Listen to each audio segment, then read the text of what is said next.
Gerai, sveiki vaikai, šiandienos tema sumos skirtumo dalymas iš natūraliojo skaičiaus. Gerai, šita tema šiek tiek panaši į temą su atskleidimo ir užskleidimo skliaustu. Tai šiandien parodysiu, ką daryti su dalyba, nes ten buvo kaip tik gal ir parodysiu, kas buvo su tais skliaustais. Jeigu aš turėjau A padauginti iš B plus C, tai aš žinau, kad aš galiu išskliausti skliaustą ir A sudauginti su kiekvienu nariu viduj ir gausiu A kart B plus A kart C. Su skaičiais tai atrodytų maždaug taip. Jeigu čia 3 dauginu ten iš 5 plus 2, tai man reikėtų 3 kart 5 parašyti štai čia ir plus 3 kart 2. 3 kart 2. Tai čia buvo tema apie atskleidimą skliaustų arba užskleidimą. Užskleidimas buvo atvirkščiai darėme. Tai šiandien labai panašiai, bet su dalyba. Tai jeigu aš turiu A plus B, čia kaip tik šiandienos tema, noriu padalinti iš kažkokio skaičiaus C, tai aš galiu atskleidus lygiai taip pat tą narį C sudauginti su kiekvienu nariu iš skliaustų. Tai šiuo atveju aš A dalinu iš C ir plus B dalinu iš C.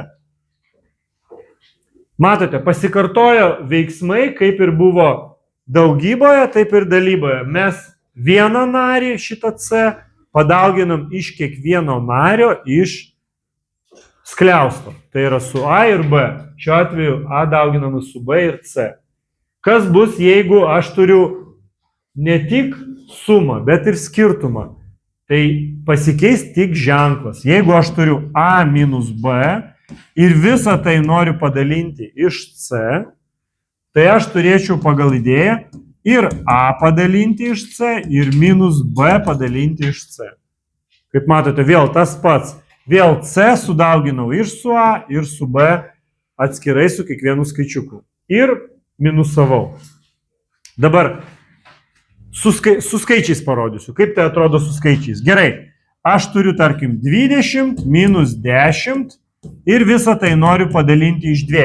Gerai, galim šiaip iš pradžių paskaičiuoti ir įsitikinti, kad taip viskas ir bus. Gerai, 20 minus 10 yra 10, dalinu iš 2 bus 5. Tai pagal idėją, jeigu aš atskleisiu pagal tą taisyklę, kurią aš ką tik parodžiau, mano atsakymas turėtų būti 5. Pasižiūrim, ar tikrai tai bus. Gerai, pirmą sudauginu 20 su 2, padalinu 20 iš 2. Ir minus 10 dalinu iš 2. 10 dalinu iš 2. Pasižiūrim, kas gaunasi. Tai 20 padalinu iš 2 bus 10, minus 10 padalinti iš 2, 5.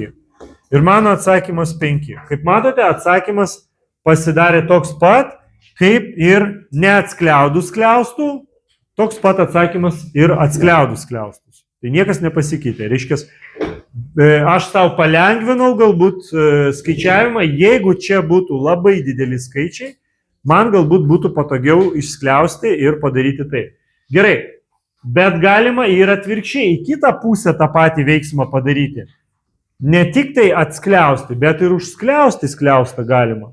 Įsivaizduokite, jeigu aš turiu kažkokį skaičių, tarkim, 30 ir aš dalinu jį iš 5, gerai, 30 dalinu iš 5 ir noriu sudėti su kažkokiu skaičium, tarkim, 20, kurį irgi dalinu iš 5.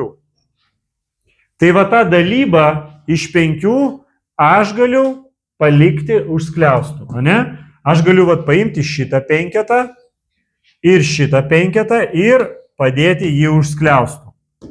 O kas liks skliauste? Skliauste liks tik tie skaičiai, kurie buvo prie mano penketų. Tai 30 plus 20. Plus 20.